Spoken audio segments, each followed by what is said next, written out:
Hi, and welcome to Creepy Crime Story, where the darkest truths aren't imagined. They're real. Before sunrise on April 17, 1994, a small apartment in Mayport, Jacksonville, begins to fill with smoke. No sirens yet, just the high, piercing tone of a detector and the sudden flare of a living room sofa. A man asleep on that same couch bolts upright, beats down the flames with whatever he can grab, then moves to the bedroom. Moments later, he dials 911. Inside the room, 20-year-old Tina Hines, 4 months pregnant, does not respond. The scene is quiet in a way crime scenes often are after the violence is over. Patrol arrives, secures the unit, and clears the space for investigators. This is not a full structure fire. It looks like a limited burn centered on the sofa, heat-damaged fibers, and a char pattern that stops short of flashover. That matters. A fire that small can be intentional, enough to muddy odors and destroy trace, but not so large that it risks the entire building. The perimeter is taped, body shielded, and the clock on the first photographs begins. In towns like this, close to a Navy base, murders aren't just crimes, they loosen the stitches of a quiet routine. The first pass catalogs what will carry weight later. Sharp force trauma is obvious. The count will come from the medical examiner, but visual mapping already shows a high number of wounds consistent with overkill. The bedding is preserved flat, then bagged. Fingernail scrapings from the victim are collected bilaterally. Loose hairs visible on the body surface and sheet are lifted. Swabs for potential sexual assault are taken under protocol. Windows are checked for forced entry. The door hardware is photographed. The latch and strike plate show no immediate mechanical failure. In early light, the living room still smells like burned upholstery and detergent, one attempting to mask the other. The man who made the call is Chad Hines, the victim's brother-in-law, who says he woke to smoke, put out the flames, went looking for Tina, and then called for help. The victim's husband, Jeremy Hines, is a U.S. Navy sailor on duty at sea, documented separately through command notification. Those facts are logged without comment. The point tonight is preservation. Control the scene, protect the chain, let the lab speak when it can. The data will either converge or it won't. And when it converges too cleanly, that's a different kind of problem. The medical examiner's team notes the patterned distribution of wounds on the torso and upper body. Later, the official count will settle around 27. There are findings consistent with sexual assault, which means the rape kit moves to the front of the queue. Back in the living room, an arson investigator studies the sofa's burn seat and the V pattern above it. The origin reads like a set fire, targeted, low growth, likely post-incident. If the goal was to erase, it failed. Fire can hide smells and blur some patterns, but it cannot erase DNA already embedded in fabric or trapped under fingernails. Neighbors speak in hushed tones outside the tape. A base town knows how fast a rumor moves. Tonight, rumor doesn't matter. What matters is that a young woman is dead in her own bedroom with a baby not yet born, and the traces left behind, blood, saliva, hair, epithelial cells, are more reliable than memory. The canvas is small, an apartment, a sofa, a bed. Sometimes the smallest canvases carry the clearest stories. I'm going to walk you through this case the way a task force would. Scene to lab, lab to leads, leads to charges.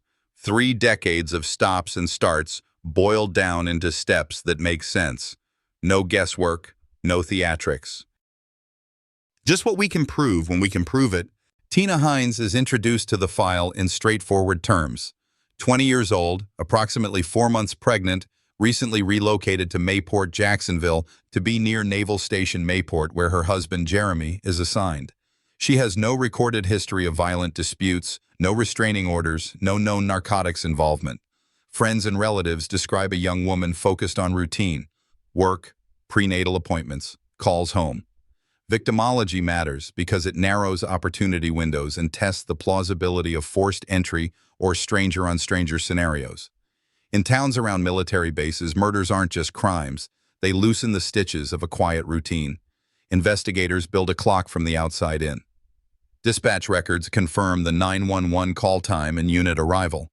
Patrol secures egress points, photographs the scene, documents the burn seat on the living room sofa, and maintains a single entry log. There is no evidence of a full structure fire. The burn pattern is localized and consistent with a set fire after the assault. The apartment door hardware is photographed. No obvious pry marks stand out on first pass. Window screens and latches are examined in situ. A canvass of adjacent units begins. Knocks, brief interviews, and a request that residents avoid discussing details. Medical examiner personnel document sharp force injuries before removal. The count will finalize around 27 at autopsy. Swabs for sexual assault move under priority protocol. Fingernail scrapings are collected bilaterally. Visible hairs are lifted from the body surface and bedding. The sheet is dried, packaged in paper, and sealed with initials, date, and time. Chain of custody signatures entered line by line. Fire debris from the sofa is collected for ignitable liquid screening. The point early on is not theory, it's preservation. Parallel tracks open immediately. Track 1.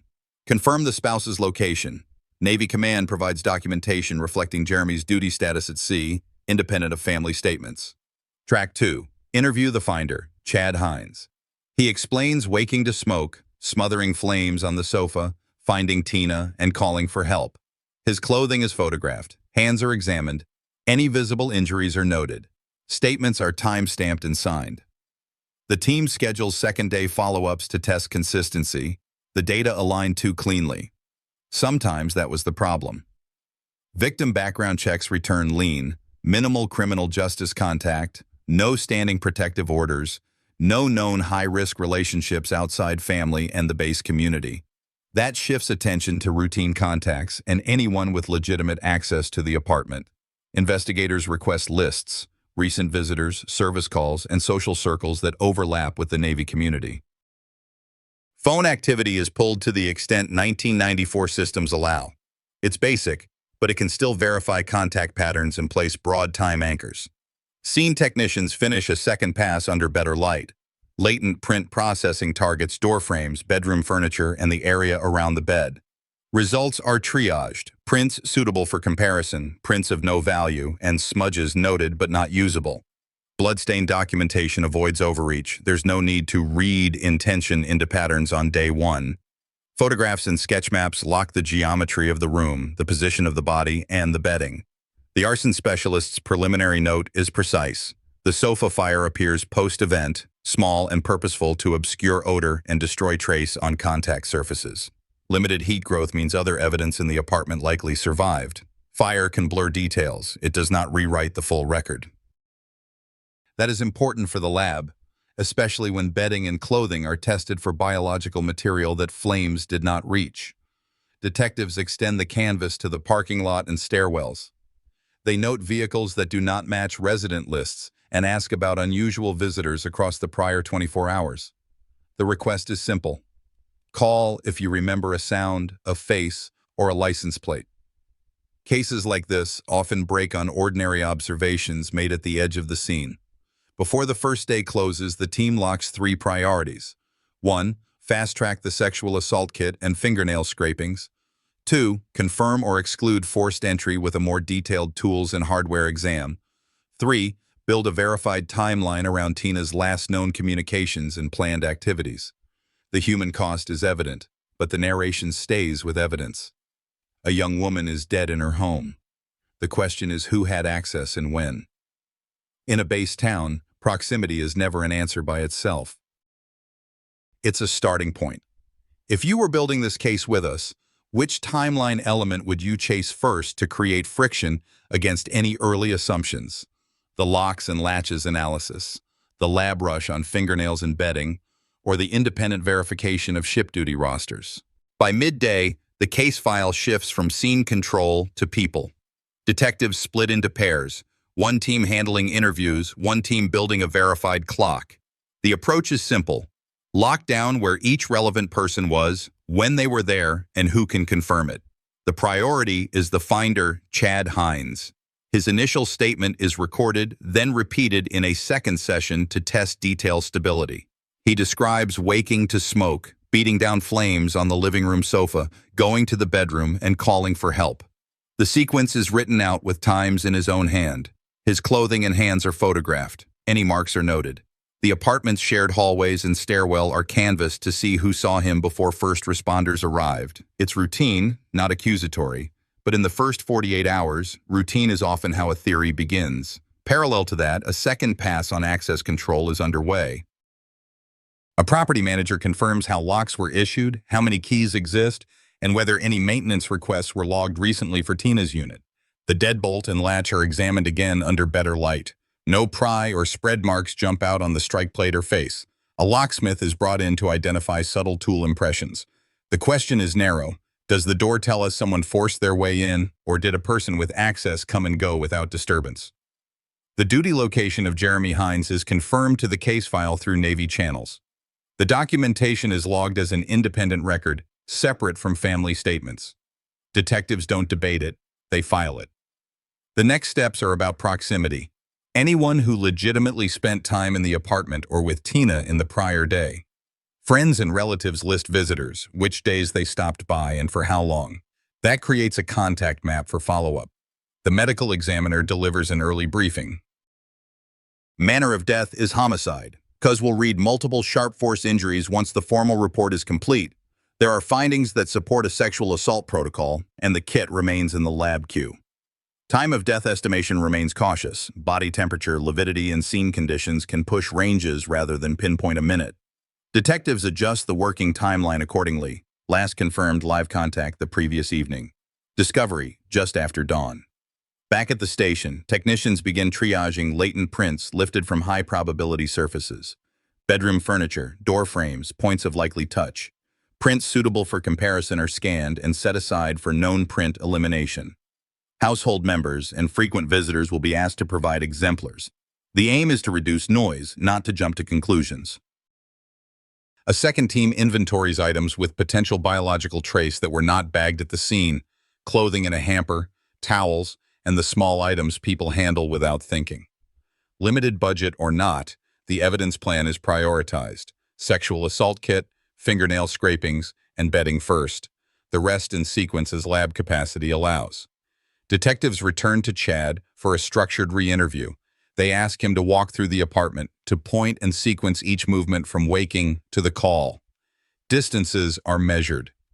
The time it would plausibly take to locate water, smother a small fire, enter the bedroom, and dial 911 is compared to dispatch logs. It isn't about catching a person in a lie. It's about eliminating timing gaps that could allow for unknown variables. In the margins of a legal pad, one investigator writes what many are thinking. The data aligned too cleanly. Sometimes that was the problem. Neighbors continue to fill in the edges. A handful report nothing unusual. One recalls a faint odor of smoke before the alarm sounded. Another heard movement but can't place a time with confidence. The team avoids leading questions. Asking the wrong way can plant memories that never happened. With the first day closing, a working theory starts to take shape, one built on proximity and opportunity. It is not a declaration of guilt. It is what most homicide squads do when the circle is small and the entry points don't obviously show force. That theory will later prove fragile. But right now, it drives the next choices. Obtain elimination prints, fast-track lab work, and schedule a third interview window to retest consistency after sleep and stress. There is a human fact that doesn't need embellishment. A pregnant 20-year-old was killed in her home. The fastest way to honor her is to get the facts right the first time. True crime audiences know this, and investigators live by it. In base towns, trust is currency. When an answer comes too fast, people remember. When it comes too slow, they remember that too. As we move forward, the focus stays on verifiable movement. What the lab says, what the hardware shows, what can be confirmed without guesswork.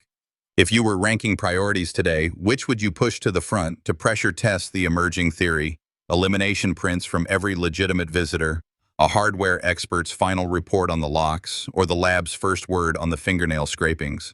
The file moves from interviews to a charging decision because the early matrix, access, timing, and perceived inconsistencies points inward.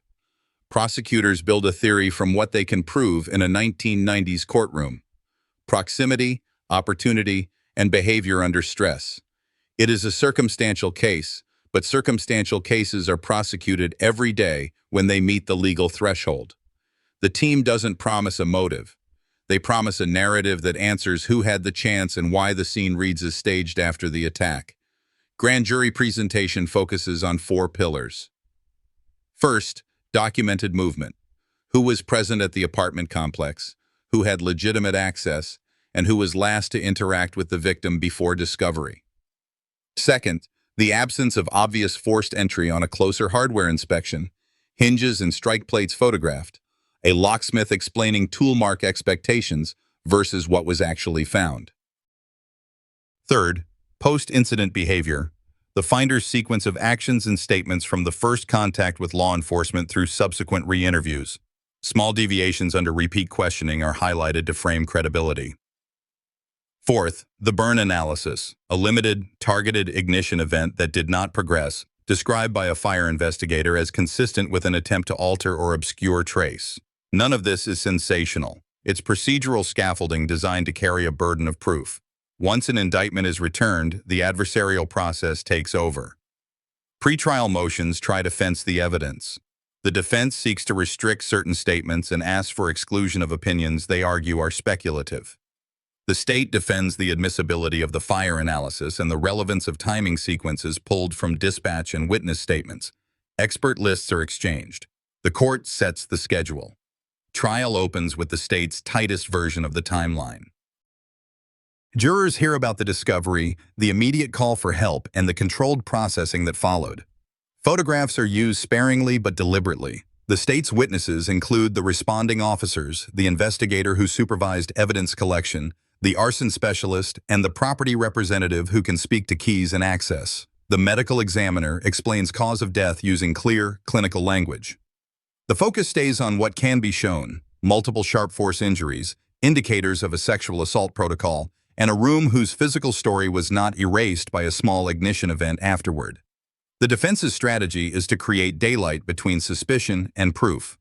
Counsel underscores the limits of mid-1990s serology and early DNA workflows, reminding jurors that a lack of foreign DNA presented at trial is not the same thing as an identification. They argue that stress produces inconsistent recollections, that timeline gaps do not equal guilt, and that a targeted fire can be read more than one way. When the state points to proximity, the defense answers with exposure to the scene as the natural byproduct of discovery and first aid efforts. The jury is given 2 roads: a circumstantial story with a clear suspect and a demanded standard of proof beyond reasonable doubt. Laboratory testimony at that time reflects the era's constraints. Certain items were tested with methods that often produced exclusion or inconclusive results rather than today's highly discriminating profiles. Without the later generation DNA findings, the state's case does not hinge on a definitive biological match. Instead, it leans on the totality, the access picture, the absence of forced entry signatures, the behavior arc before and after the emergency call, and the fire specialist's opinion about intent behind a small, contained ignition. Jurors are asked to decide whether these pieces together present a coherent explanation of who committed the homicide. Cross-examination brings necessary friction. The defense presses on handling and chain of custody, looking for gaps that could undermine confidence. The state walks jurors back through seals, initials, times, and logs to show compliance. The defense challenges the meaning of minor inconsistencies in the finder's statements. The state reframes them as indicators of consciousness of guilt. The defense emphasizes that the spouse's duty status at sea was independently documented. The state does not contest it because it is true and outside the theory they are presenting. The edges of the case are clean. One person on trial, one scene, one method. Closing arguments distill months of work into hours of talk. The prosecution returns to each physical element: the hardware exam, fire origin, scene processing, early statements, and ties them to a single inference. The killer did not arrive as an unknown intruder and did not leave a trace that led investigators outward. The defense returns to standards. When science is limited and the incident is brutal, the risk of a tidy circumstantial picture is that it can feel right without being right. Reasonable doubt, they say, is not a loophole. It is the rule. The verdict is guilty. The sentence is life. In that moment, the state's narrative becomes the official history. A young woman, 20, expecting, has a name in the file, but so does the person convicted of killing her. For the family, the ruling provides a conclusion the system often seeks. responsibility assigned, and punishment imposed. For investigators, the case moves to an archive shelf with the boxes sealed and labeled. But a case file is only closed when the facts are complete. In 1996, the record felt complete. It wasn't. There is a narrow human truth to acknowledge without dramatics. When a community accepts a verdict, it accepts a story about a person's life and death. The system must be nimble enough to test that story again when the science can finally speak. What justice requires is not speed. It is accuracy. Files survive for that reason. As we pivot to the next stage, our focus turns to the evidence that never stopped sitting in cold storage: fingernail scrapings, hairs, and the preserved bedding, and to the laboratories that would later revisit them with better tools. The next turn in this case is not a rumor or a surprise witness. It is technology maturing into an answer. Years after the verdict, a petition lands on a judge's desk with a narrow request: let the evidence speak again. The defense team doesn't argue theories. They ask for new testing on 3 preserved items: fingernail scrapings, hairs recovered from the victim's body and bedding, and the sheet itself. Technology has changed since the mid-1990s. Sensitivity and discrimination are now high enough to separate mixtures that once read as noise. The court authorizes testing under strict chain of custody. Boxes are unsealed, contents inventoried, and each envelope relabeled with current lab identifiers before analysis begins. The fingernails go first. Under modern protocols, technicians extract and amplify trace epithelial material protected beneath the keratin. The first profile is clean, male, and does not match the known reference for the man convicted. A second run confirms the same result. The lab reports it as an exclusion with statistical weight far beyond chance. In plain terms, the DNA under the victim's nails belongs to someone else. The hairs are evaluated next. Rooted strands can yield nuclear DNA. Shaft-only hairs are examined for mitochondrial markers. In this case, at least one rooted hair produces a nuclear profile that lines up with the unknown male from the fingernails. Where the 1990s produced limited serology or partial sequences, the current workflow assembles a profile that can be searched and compared. Technicians document each step: reagents, instrument runs, allele calls, knowing that any reopened case will be audited line by line. The bedding seals the picture. Swabs collected from the sheet, carefully dried and stored decades earlier, are now processed with modern kits that recover sperm fractions and separate contributors. The result is the same unknown male profile, consistent across independent items. 3 lines of evidence converge: under the nails, on the body, and on the bed. The person serving a life sentence does not match any of them. Neither does the husband, whose reference sample is tested in parallel to close obvious questions. At a post-conviction hearing, the state's own expert concedes the central fact: the biological material in key locations is not the defendant's. The legal language is careful. This is not a courtroom confession of who did it, only a robust exclusion of who did not. But exclusions matter. When the most probative samples implicate an unknown male, the original narrative can no longer bear the weight the jury once placed on it. The judge vacates the conviction. The state elects not to retry the case on the old record. The man once held responsible walks out after nearly 14 years incarcerated. The homicide does not close, it resets. The case file returns to active status with a new directive: identify the unknown male who left DNA under the victim's fingernails, on her body, and in the bedding. CODIS submissions begin. Checks are run regularly. There is still no match. There is a sober takeaway here that doesn't need dramatics. The system must be strong enough to accept when it was wrong and persistent enough to keep working after that admission. For the victim's family, the new reality is complicated. Relief that an innocent man is free alongside the renewed fear that the killer has never been named. For investigators, the path forward is evidence-driven and patient. Databases grow, methods evolve, files wait. As the 2000s close, the unknown male profile is the most important artifact in the room. It sits on a screen, a sequence of numbers and peaks with no name attached. The next leap will not come from a witness. It will come from how the country searches those numbers. The conviction is vacated, the file reopens, and the unknown male profile becomes the center of gravity. From there, the work turns methodical. The DNA profile, built from fingernails, rooted hair, and the bedsheet, is uploaded to CODIS with every required data field. The lab confirms eligibility, the quality checks pass, and the clock starts. Detectives don't chase rumors. They chase database cycles. Weekly queries run in the background, while the cold case team does the unglamorous parts that keep evidence trustworthy over time. Boxes are re-inventoried.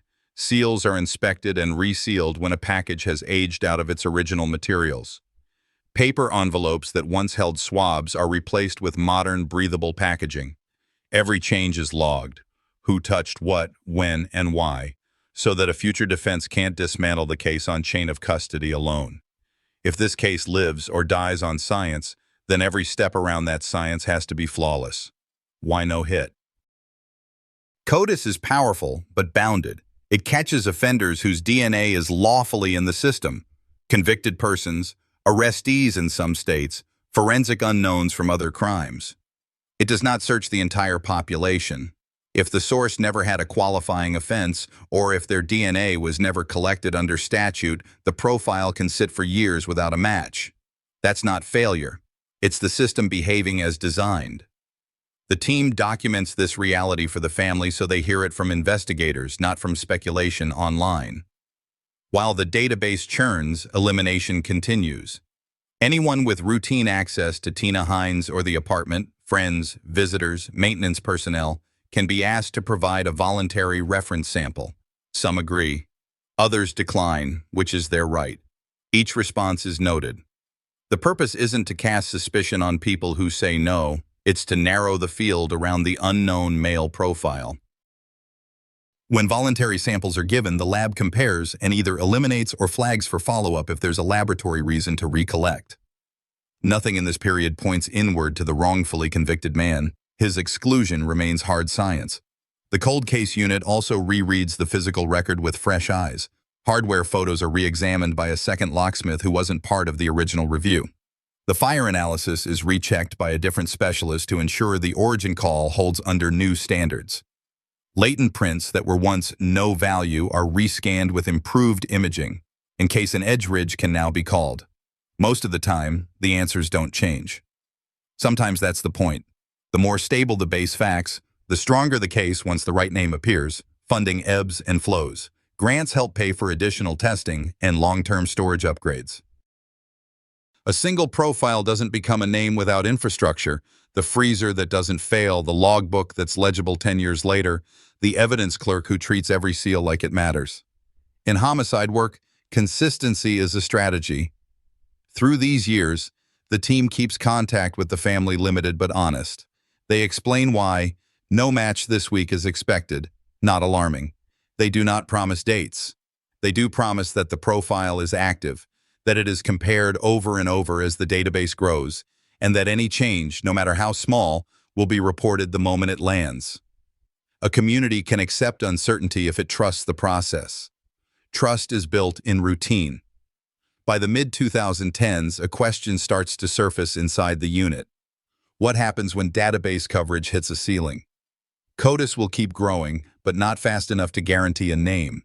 Investigators begin tracking emerging methods, workflows that don't replace CODIS but build a different pathway to a lead.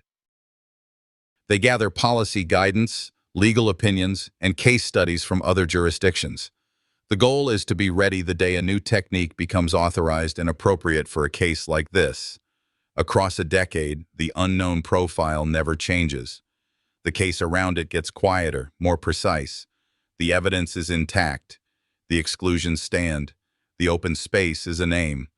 When it finally comes, it won't arrive from a confession or a chance tip. It will come from a new way of searching the numbers already in the file. By 2018, the case sits on a single asset, a robust, unknown male DNA profile confirmed across multiple items. CODIS has not returned a hit. That's the moment a different tool enters U.S. agent homicide work, forensic genetic genealogy, IgG. It doesn't replace CODIS, it works beside it. Where CODIS searches offender databases for exact matches, IgG builds a lead by comparing the crime scene profile to publicly available consumer-style genealogy data via law enforcement pathways to find distant relatives, third cousins, sometimes further, and then uses traditional genealogy to climb down a family tree toward a name. It's not a shortcut, it's a map. Investigators submit the preserved extract for forensic-grade sequencing. The lab generates hundreds of thousands of SNP markers, not for prosecution-level identification, but for kinship inference. The output is uploaded to permitted platforms under law enforcement terms. Matches appear as percentages of shared DNA. No one is arrested on that screen. Those numbers only tell you that the unknown contributor is likely related to certain profiles at a specific genetic distance. A specialist genealogist takes over. They build family trees from each match, birth records, obituaries, marriage certificates, city directories, yearbooks. They look for convergence, where separate branches connect to a common ancestral couple. From there, the tree moves forward to the present, siblings, children, grandchildren. This is slow, document-heavy work. Every person on a list is logged with age, sex, and geography. The filter is simple. Who could have been biologically male of plausible age in 1994 and with any tie to Mayport, Jacksonville? Once a small set of viable candidates forms, the case returns to standard policing. Investigators ask ordinary questions. Which of these people lived in or visited Northeast Florida in 1994? Who had any social proximity to the victim's household? Who had legitimate reason to be near the apartment, and on what dates? They pull public records for addresses, military service, and employment. Duty rosters, where available by law, are checked against travel and residence. The team is careful. IGG findings are investigative leads only. Any identification must be confirmed by a direct DNA comparison to the unknown profile. That confirmation can come from discarded DNA collected lawfully, a coffee cup, a fork, a cigarette, or through a warranted sample if a court agrees probable cause exists. Before any collection, prosecutors review the plan to ensure the method, location, and timing comply with state and federal law. Chain of custody is treated as if trial were tomorrow. Who collected, when, how it was sealed, how long it stayed in transit, and which analyst opened it.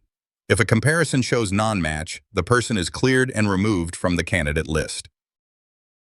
If it shows match, the investigation doesn't end there. It expands. Alibi checks, travel logs, phone records, where available historically, and corroboration with witness statements. Through all of this, the team keeps the victim at the center. The file never loses sight of what started the process: a young woman killed in 1994 and an unknown profile that outlasted every early theory. IGG provides the bridge the case didn't have, a way to move from a sequence of numbers to a set of names without guessing. It's powerful, and it's bounded by rules. Used right, it narrows a field that was once the size of the country to a handful of people who can be tested the old-fashioned way. When the trees narrowed here, a single branch intersected with Mayport timelines and household social circles. The science had pointed the way.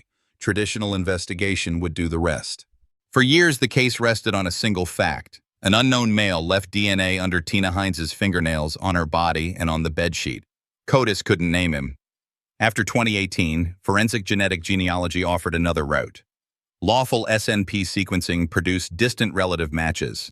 A genealogist built converging family trees and filtered by simple, testable criteria: biologically male, plausible age in 1994, credible ties to Mayport, Jacksonville, and proximity to the couple's social circle. One branch fit all four. From there, investigators returned to standard work. Records confirmed the candidate's service connection to Naval Station Mayport in the mid-1990s and proximity to the victim's household. With prosecutors' oversight, a direct comparison was obtained either from a lawfully collected discard or a court-authorized swab, then processed under tight chain of custody. The lab reported a match to the unknown male profile developed from the fingernails, hair, and bedding. The science that once cleared an innocent man now identified a different one. Only at this point was the relationship placed on the record. Michael Shane Ziegler, 52, a close friend of Tina's husband Jeremy, a fellow sailor who served out of Mayport, and a participant at the couple's wedding months before the homicide. With DNA confirmation and corroborating timeline material, the state moved the file to a grand jury. On August 28, 2025, Jurors returned an indictment charging first-degree murder and sexual battery. A coordinated arrest followed on September 4, 2025, near the Atlanta, Covington, Georgia area. Ziegler was transported and booked into Duval County on September 18, 2025. Bond was denied. Authorities publicly announced the arrest on September 25, 2025. This is where the story ends for now, in a court-facing sense. The case is pending, and the accused is presumed innocent unless and until proven guilty. The narrative, however, has a different endpoint for the people who lived it. A young woman, 20 years old and 4 months pregnant, was killed in her own home in Mayport on April 17, 1994. A family carried grief. Another man served nearly 14 years for a crime modern DNA proved he did not commit. Investigators, some retired and some still in the room, kept a disciplined chain around a handful of envelopes long enough for science to catch up. What matters is not that the story feels complete. It's that the evidence finally supports a single, testable line. IGG did not replace police work. It pointed to a door only careful procedure could open. The case reminds us of two responsibilities that must coexist: to protect the innocent with the same rigor we use to identify the guilty, and to let facts, not speed, decide when a file is truly closed. If you take one thing from Tina Hines's case, let it be this: accuracy is a form of respect. Respect for the victim, for the wrongfully accused, and for a community that waited 3 decades for a name. I've walked you through this case the way I'd want someone to walk me, fact first, people always.